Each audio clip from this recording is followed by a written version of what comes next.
Assalamualaikum warahmatullahi wabarakatuh dan selamat pagi. Salam sejahtera buat kita semua. Hadirin yang saya hormati sekalian, sebelum saya memulakan perhujahan saya berkenaan tajuk kita pada hari ini, izinkanlah saya memperkenalkan diri saya, iaitu nama saya Nur Ifat Izzati binti Khairi dari kumpulan G2. Tanpa melengahkan masa lagi, tajuk pidato saya pada hari ini ialah menghormati serta berbaktilah kepada kedua ibu bapa. Sebelum kita mengupas tajuk kita pada hari ini dengan lebih mendalam, marilah sama-sama kita panjatkan puji syukur ke hadrat ilahi yang mana pada kesempatan yang berbahagia ini kita masih diberikan kesihatan, baik kesihatan jasmani maupun rohani, sehingga kita dapat melaksanakan pidato dengan tidak ada halangan suatu apapun. Selawat beringinkan salam marilah kita sampaikan kepada junjungan kita Nabi Muhammad sallallahu alaihi wasallam dengan ucapan Allahumma salli ala sayyidina Muhammad. Semoga dengan memperbanyakkan selawat ke atas baginda, berkenan baginda memberikan syafaatnya di yaumul qiyamah. Amin. Allahumma amin. Hadirin yang dihormati sekalian, apakah itu ibu dan bapa?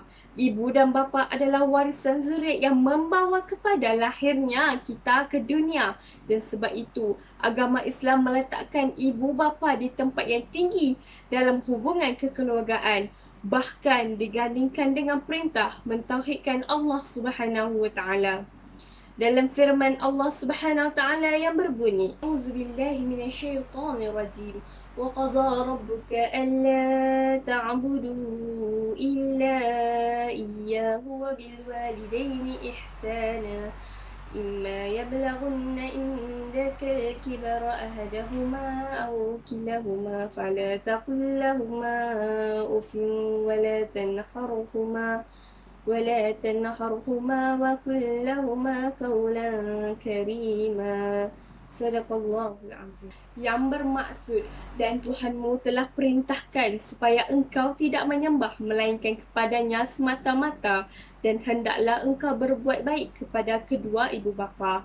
Jika salah seorang daripada kedua-duanya atau kedua-duanya sekali sampai kepada umur tua dalam jagaan dan peliharaan kamu, maka janganlah engkau berkata kepada mereka sebarang perkataan kasar, sekalipun perkataan dan janganlah engkau menengking menyergah mereka, tetapi katakanlah kepadanya perkataan yang mulia yang bersopan santun. Surah Al-Isra ayat ke-23.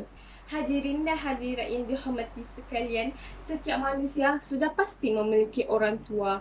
Tidak satu pun manusia yang lahir tanpa orang tua. Maka kita harus menghormati kedua orang tua kita. Pada kesempatan kali ini, sebelum saya ingin mengajak hadirin sekalian untuk menutup mata sejenak, lalu bayangkanlah ke wajah kedua orang tua kita, wajah ayah dan ibu kita. Lihatlah raut wajah dan senyum mereka, betapa mereka begitu ikhlas membesarkan kita serta mendidik kita. Ketahuilah bahawa ketika kita masih kecil, bahkan semenjak di dalam kandungan, mereka telah bersusah payah dan mencurahkan segenap kasih sayang kepada kita dengan penuh keikhlasan dan tanpa lelah. Ketika di dalam kandungan, dengan bersusah payah, ibu kita menjaga kita agar kita tetap sihat dan kuat. Begitupun dengan ayah kita, dengan cucuran keringat, ayah kita membanting tulang mencari nafkah untuk membiayai keluarga kita. Hadis berikut pula jelas menunjukkan bahawa tingginya kedudukan yang diberikan Islam kepada kedua ibu bapa kita. Hadis tersebut bermaksud, amal perbuatan yang amat disukai Allah Subhanahu Wa Taala ialah solat yang tepat pada waktunya, berbakti kepada kedua orang tua dan berjihad kepada jalan Allah. Hadis riwayat Imam Bukhari dan Muslim. Berbuat baik atau taat kepada kedua orang tua kita bermaksud menghormati dan melakukan pekerjaan yang disukai mereka, dan pekerjaan yang dilakukan itu janganlah bersalahan dengan kehendak yang disuruh Allah Subhanahu Wa Taala. Melakukan pekerjaan yang disukai kedua ibu bapa kita memang menjadi tanggungjawab yang besar bagi seorang anak. Besarnya jasa ibu dan ayah memang tidak dapat dinilai sama sekali. Hadirin rahimakumullah, ayat tadi memerintahkan kepada kita agar senantiasa menyembah Allah Subhanahu wa taala, iaitu Tuhan yang Esa, dan berbuat baik kepada kedua orang tua kita. Cubalah kita hitung jasa kedua orang tua kita, tentu tidak akan mampu menghitungnya kerana jasa mereka sangat besar dan tiada terkira.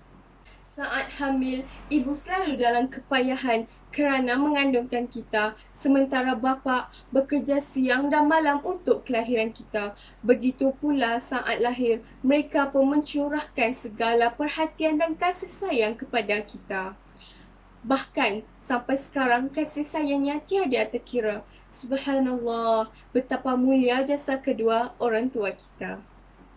Suatu hari, ada seorang sahabat bertanya kepada Nabi Muhammad SAW, "Siapakah yang patut memperoleh perkhidmatan terbaik dariku, wahai Nabi?" "Ibumu," jawab Nabi singkat. "Lalu siapa lagi?" Sahabat kembali bertanya. "Ibumu." Nabi tetap memberi jawapan yang sama. "Lalu siapa?" Sahabat itu terus bertanya. "Ibumu." Lagi-lagi Nabi memberikan jawapan yang sama sehingga 3 kali. "Lalu siapa, wahai Nabi?" "Ayahmu." Kerana itulah barang siapa yang derhaka kepada kedua orang tua, niscaya Allah akan menurunkan siksa dan neraka balasannya. Maka kita sebagai anak yang soleh maupun solehah seharusnya sentiasa berbakti kepada kedua orang tua dan senantiasa berdoa untuk mereka. A'udzubillahi minasyaitonirrajim. Allahumma firli zunubi wa liwalidayya warhamhuma kama rabbayani saghira. Ya Tuhanku, ampunilah aku dan kedua orang tuaku dan sayangilah mereka sebagaimana mereka telah menyayangiku dikala aku masih kecil. Amin. Oleh kerana itu, sudah sepatutnya kita sebagai anak harus menghargai dan memuliakan kedua orang tua kita. Kita harus memperlakukan mereka dengan cara yang baik. Hal ini telah digambarkan dengan sempurna oleh Allah melalui firman-Nya dalam surah Luqman ayat 14 yang berbunyi, "A'udzubillahi minasyaitonirrajim. Wa wasaynal insana biwalidayhi hamalat ummuhu wahnan ala wahnin wa fisaluhu fi amaini an yashkur li wa liwalidayka ilayya al-masir." Yang bermaksud, dan kami perintahkan kepada manusia berbuat baik kepada kedua orang tuanya. Ibunya telah mengandungkannya dalam keadaan lemah yang bertambah-tambah dan menyapinya dalam 2 tahun.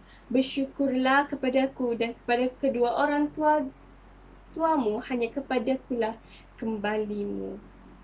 Hadirin dan hadirat yang dihormati sekalian, seperti yang dapat kita lihat, kejayaan seorang anak dan kebahagiaan hidup seorang anak adalah daripada doa dari kedua ibu bapanya.